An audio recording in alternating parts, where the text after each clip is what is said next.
La, la Cour des comptes a rendu un rapport alarmant cette semaine sur les conséquences économiques de la révolution démographique en cours de notre pays. Je rappelle que pour la première fois cette année, il y a moins de naissances que de décès. Or, cette révolution, on n'en parle guère alors qu'elle a d'ores et déjà des conséquences. Julien Damon, bonjour. Bonjour. Vous êtes sociologue et vous avez publié l'année dernière aux éditions de l'Aube Les batailles de la natalité. Vous étiez venu en parler dans cette émission. Le rapport de la Cour des comptes n'a pas dû vous étonner parce qu'il y a une vingtaine d'années, vous nous l'aviez dit, vous étiez directeur des études à la Caisse nationale des allocations familiales et depuis, vous surveillez la courbe des naissances et l'allongement de la durée de la vie.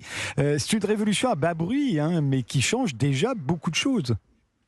Alors c'est en effet une révolution qui n'est pas neuve. D'ailleurs, dès les années 80, vous aviez des démographes et des économistes qui nous expliquaient que le vieillissement allait nous affecter, alors individuellement, naturellement, mais collectivement allait transformer tous les équilibres de la société. Vous avez même des économistes qui nous disaient que, au regard des grandes tendances démographiques, nous étions confrontés à la fin des retraites. Voilà. Alors ce qui se passe depuis 2010, c'est une baisse de la natalité très substantielle. Alors, quand on parle de démographie, on s'assomme de chiffres. Alors, je m'excuse auprès de tous les auditeurs, mais en 2010, il y a eu en France plus de 800 000 naissances. Et là, nous nous dirigeons, cette année, 2025, vers quelque chose comme 650 000 naissances. L'espérance de vie, alors autre chiffre, pardon, mais depuis 1945, donc depuis 8 décennies, nous avons gagné 20 ans d'espérance de vie. Et globalement, notre système social, notre système de protection sociale, notre modèle social ne s'est pas adapté à ces grandes transformations. Et c'est ce que souligne à nouveau la Cour des comptes. Oui. Et pour cause, il repose entièrement sur la démographie, notre modèle social. Et alors que nos parlementaires débattent encore et toujours de la suspension de la réforme des retraites, est-ce qu'on revient à 60 ans, à 62 ans, est-ce qu'on maintient à 64 ans, est-ce qu'il faut aller jusqu'à 65 ans, alors que déjà, aujourd'hui, les actifs versent un tiers de leur salaire brut pour payer les pensions des retraités. La Cour des comptes, elle, nous ramène à la réalité. Les plus de 65 ans représentent déjà la dépense publique par habitant la plus élevée et risque d'atteindre 60% du PIB en 2070. Un tel déséquilibre générationnel, est-ce que c'est viable ? Alors, ça n'est pas viable au regard des paramètres contemporains de notre système de protection sociale. Alors, on parle, à juste titre, parce que c'est la première dépense, des retraites. Et tout le monde a bien conscience que s'il y a insuffisamment de cotisants pour financer le système, il y a un problème. Mais soulignons aussi que c'est exactement le même sujet pour l'assurance maladie. L'assurance maladie, ça ne fonctionne pas par capitalisation, ça fonctionne par répartition. Vous cotisez quand vous êtes en forme, non pas pour mettre des sous dans une cagnotte qui vous servira à financer vos soins de santé, mais vous cotisez pour financer les soins des personnes qui en ont besoin actuellement. Et les soins, les personnes qui en ont le plus besoin, ce sont les personnes âgées. Donc plus il y a de personnes âgées et moins il y a de cotisants, plus il est difficile de financer les retraites. Ça, tout le monde le comprend, mais c'est exactement la même chose pour l'assurance maladie. Donc en effet, notre système est confronté à son inadaptation aux évolutions démographiques. Alors j'ai noté une des dernières phrases du rapport de la Cour des comptes, qui n'est pas un brûlot, comme parfois la Cour des comptes peut en produire, mais je vous la lis rapidement. C'est pas mal. La contrainte systémique que fait peser la démographie sur les systèmes de retraite par répartition invite à repenser la tranche d'âge 60-70 ans. Et qu'est-ce que ça veut dire en français plus clair ? Ça veut dire qu'il faut augmenter l'âge de départ à la retraite. Voilà, c'est ça que cela veut dire. Et cela veut le dire même de façon assez radicale. Ça veut dire techniquement qu'il faudrait indexer notre système de retraite, pas le montant des prestations, mais l'âge de départ sur l'espérance de vie, comme l'ont fait pas mal d'autres pays. Et je pense que des enfants, on va dire, dans le secondaire peuvent comprendre cela. Pourtant, on ne le fait pas pour des raisons qui ont trait aux équilibres politiques, qui ont trait aussi aux équilibres démographiques, parce que dans des pays où la population est de plus en plus âgée, il est difficile de dire que c'est du côté des gens plus âgés qu'il faut faire des efforts. En tout état de cause, arithmétiquement, il y a des inerties démographiques que nous prenons de plus en plus en pleine figure. Et l'immigration ne peut pas compenser, d'après la Cour des comptes, car sa contribution nette aux finances publiques reste neutre, même légèrement négative, du fait d'une intégration en fait incomplète au marché du travail. Oui, oui, alors vous avez bien lu ce rapport qui, s'il n'est pas un brûlot, met quand même le doigt sur pas mal de sujets qui font mal. Alors sur l'immigration, souvent, et l'OCDE par exemple explique que la solution dans les pays riches, dont la France encore, pour rééquilibrer ces problèmes démographiques passe par l'immigration. C'est une immigration de population active que vise l'OCDE. Maintenant, ce que raconte la Cour des comptes en reprenant la statistique publique, c'est que notre immigration n'est pas une immigration active. D'abord, c'est une immigration familiale, puis ce sont des étudiants, etc. Donc tout ceci pèse d'abord sur les finances publiques avant de rapporter. Enfin, en tout état de cause, l'immigration n'est pas la solution magique à l'ensemble de nos problèmes démographiques, ça c'est certain. Les conséquences du vieillissement de la population excèdent notre système de protection sociale. Ça touche tous les domaines. On innove moins, oui. On crée moins d'entreprises. Ce sont les plus de 50 ans qui représentent la majorité du corps électoral. Quand je suis né, les plus de 60 ans étaient une personne sur 6. Aujourd'hui, les plus de 60 ans, dont je fais partie, sont une personne sur 3. Ça n'est plus le même pays. Ah non, ça n'a strictement rien à voir, évidemment. Alors, ce que décortique bien la Cour des comptes, comme les magistrats de la Cour des comptes savent le faire, c'est en effet les conséquences. Alors, les conséquences sur les dépenses publiques, tout le monde les comprend. Ça coûte plus cher d'avoir plus de personnes âgées parce qu'il y a plus de retraites, plus d'assurance maladie. Les deuxièmes conséquences portent sur les recettes publiques. Eh ben oui, moins de jeunes, moins d'actifs, eh bien ça fait moins de recettes pour financer le système. Et ce sur quoi ils mettent l'accent de façon d'ailleurs très synthétique et bien organisée, c'est les conséquences sur la croissance. Comme il y a moins d'actifs, qu'il y a une productivité qui faiblit et qu'il y a une épargne relativement improductive qui se déploie, eh ben les taux de croissance ralentissent.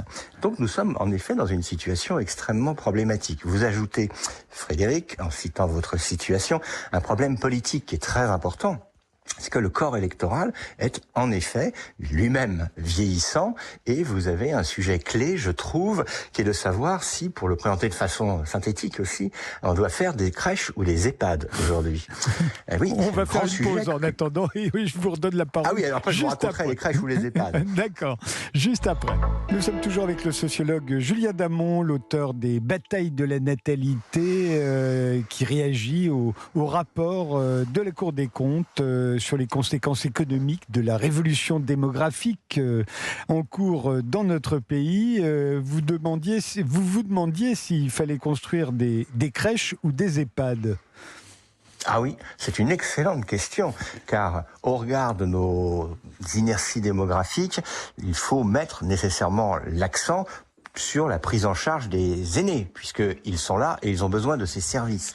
Mais si on veut aussi rééquilibrer nos courbes démographiques, il faut mettre des moyens pour permettre aux jeunes parents, aux jeunes gens, d'avoir accès à des services de garde pour leurs petits-enfants. Qu'est-ce qui se passe si on dit des crèches ou des EHPAD?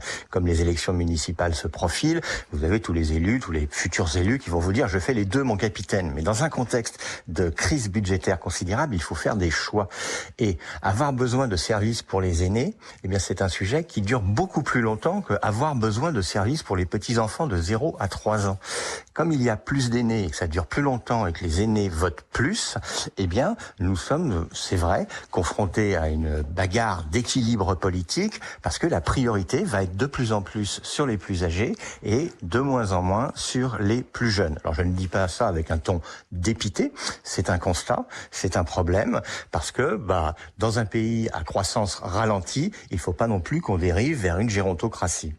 Et en même temps, dans un pays où une personne sur 3 a plus de 60 ans, c'est un pays qui préfère en général augmenter les retraites que les salaires, qui est davantage porté sur le court terme que sur le long terme, et qui investit moins dans l'éducation ou dans la recherche. C'est logique. Exactement. Ah oui, exactement. Alors, c'est logique. Oui, ce sont des inerties qui ont trait aux équilibres démographiques. Est-ce qu'on peut revenir dessus? Je pense que oui, en partie, en révisant les paramètres de notre gros dossier qui met des centaines de milliers de personnes dans la rue, qui est celui des retraites.